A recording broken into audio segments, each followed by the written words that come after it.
practice these and gain these. And they're best gained by being in the company of the pious and those who have these qualities more than ourselves. It just automatically just transfers over. Just like bad qualities are also automatically transferred over. If you hang around with bad friends, you can easily pick up on bad stuff. You can start speaking like how they speak. You can start behaving like how they behave, whatever crowd you're around. And if you're around the company of the sulaha, you start acting like you start following, and it becomes very easy. So a very easy way to follow the deen is just be in the company of those who follow the deen of Allah subhanahu wa ta'ala.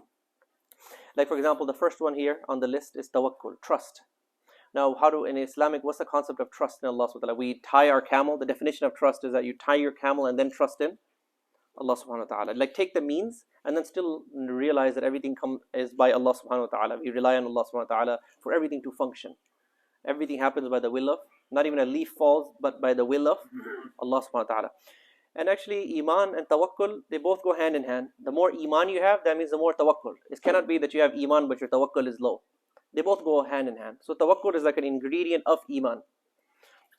So, and tawakkul, one of the hadith mentions about tawakkul, that there are some people on Yawm al-Qiyamah, they will enter without accounts. And those are the mutawakkilun, those who have reliance upon Allah subhanahu wa ta'ala.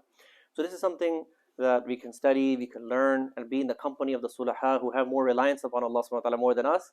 And then, because being reliance upon Allah, it takes a courageousness. And so the sulaha, those who have it, you be with them and then you learn that courageousness, and then you can also have that kind of reliance upon Allah subhanahu wa ta'ala. So Allah grant us tawakkul and make us of those who enter without hisab. And the next one, now everyone remember the four. What's my next one? Oh, muhabba. Love. We have to love Allah subhanahu wa ta'ala. وَالَّذِينَ آمَنُوا, those who believe, أَشَدُّ حُبًّا لِلَّهِ, their most strongest love is for Allah subhanahu wa ta'ala.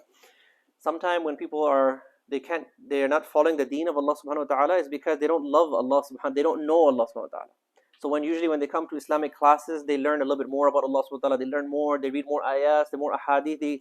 A human being, when he gets ilm, his ma'rifat, his recognition of Allah subhanahu wa ta'ala grows, and you start to love Allah subhanahu wa ta'ala, and then following all his rules becomes easy. Because the one who you love is very easy to follow whatever he's asked you to do. Does it make sense?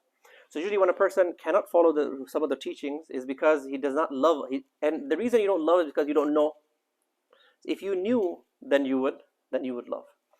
Allah subhanahu wa ta'ala is the creator, everything is in his command, right? You read the Quranic ayat, Lillahi mulku samawati wal ard, to Allah belongs the kingdoms of the heavens and the earth, and then all the treasures, he has endless treasures. So may Allah give all of us tawfiq.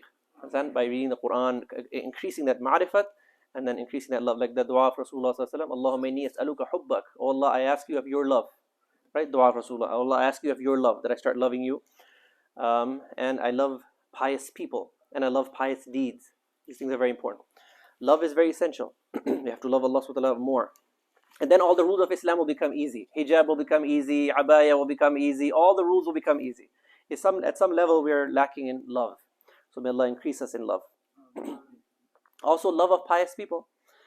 Like for example, if somebody has a teacher, people should love their teachers, and once you have a proper guide who teaches you, and then you love that person, and then you love Allah subhanahu wa ta'ala, and then you love your teacher, and love is like a sponge. So, and then whatever the teacher is teaching you, you pick it up really quickly, because love is like a sponge. You pick up everything that they're saying. And you start to inhibit the qualities that person has, all the effort that the teacher has made, and love and reliance and his sabr and his shukr, you pick up on those qualities. So may Allah give us the suhbah of pious people, and may Allah protect us from the suhbah of bad, where we have negative qualities. What was the third one? Everybody help out. What's the third one? Huh? Oh, rada bil qada. Next quality is rada bil qada. You have to be pleased with whatever Allah has decreed. It's part of your iman. Everything is decreed by who? How we look like, what our complexion is like, where we're born, our circumstances, everything's created by Allah subhanahu wa ta'ala. And Allah subhanahu wa ta'ala is Al-Hakim, He's the most wise, Al-Aziz, the most powerful. So you have to be pleased with where He is. And also not just pleased, even like what we said yesterday, grateful. Just looking at all the ni'mas that you have. So don't be in a state of ingratitude. That's a spiritual disease. Be shukr for what you have, so that Allah subhanahu wa ta'ala will increase you. And then being pleased with where He's put you. We're all pleased, inshallah. I also think of this hadith. It said that if you're pleased with Allah, you're having rida bil qada, you're completely pleased how Allah subhanahu wa ta'ala made you, you're so grateful for what He's given you, then Allah becomes pleased with you. Allah subhanahu wa ta'ala says, you're happy with how I have put you, with your circumstances, then I announce that I am happy with you. So if you just think of that one hadith, look how simple our deen is. For Allah to become, because our ultimate goal is Allah's pleasure, isn't it? Isn't it? Guys? Yes. Man, it's been a long Ramadan, I know. So look, ultimate goal is forgiveness of Allah, Jannah, for Allah to become pleased, yes? Yes. Okay, so if are you happy with whatever Allah has decreed? Then Allah subhanahu wa ta'ala announces that I'm happy with you. Subhanallah. Just this little simple gesture of mankind, that I'm completely happy with the ni'mas that Allah subhanahu wa ta'ala has bestowed upon me. And if you're really truthful in that, Allah subhanahu wa ta'ala announces after that I'm happy with you. You're done. Subhanallah, look how easy Jannah is. Just saying I'm happy with my circumstances. Allah give us that tawfiq. And the final one that he finishes the book with, may Allah reward him, Imam Ghazali rahimahullah, for his works. Allah elevate his ranks. And the last one is remembrance of death. Remembrance of death. Are we Muslims allowed to wish for death? No. No, Prophet ﷺ prohibited wishing for death. No one's, or else, there's a lot of world has a lot of bad times, and or else Muslims will just be wishing for death. We're not allowed. We're prohibited. We can make the dua, oh Allah, as long as life is good for me, give me life, and as long as when death is good for me, give me death. Prophet ﷺ said, don't wish for death, but rather make this dua.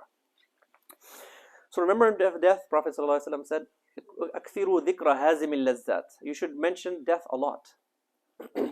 There should be a lot of mention of death.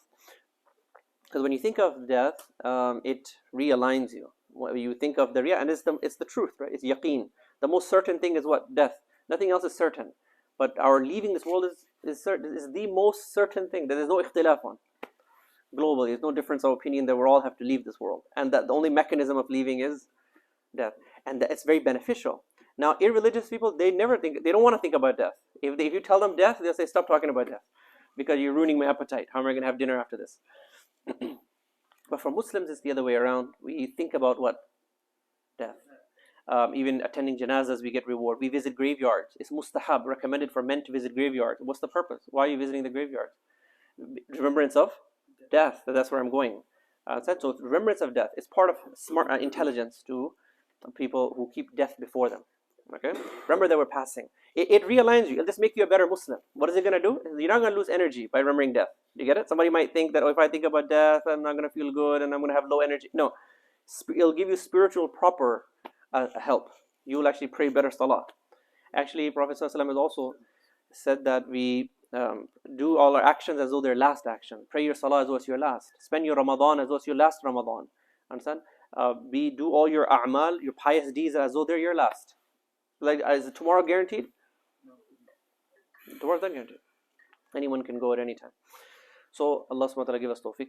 Do lots of remembrance of death. And in conclusion, at the end of the book, Imam Ghazali rahimahullah says that all these things that we've mentioned, a human being struggles with them. Your nafs, your own self, you struggle. And by when you struggle and you realize what you have inside you, you want to put the positive qualities inside you and get rid of the negative ones. By you doing that, you finally start to realize who Allah subhanahu wa ta'ala is. That's ma'rifah. By you knowing yourself, you know Allah subhanahu wa ta'ala. That's why Allah subhanahu wa ta'ala says to do His dhikr. What does Allah subhanahu wa ta'ala say in the Quran when you don't do His dhikr? When you don't remember Allah, like those people, Allahumma hafazan, Allah protect us from being from those people who go away from the dhikr of Allah. Allah subhanahu wa ta'ala says we make you forget yourself. You go away from dhikr of Allah, we make life hard on you. One ayah.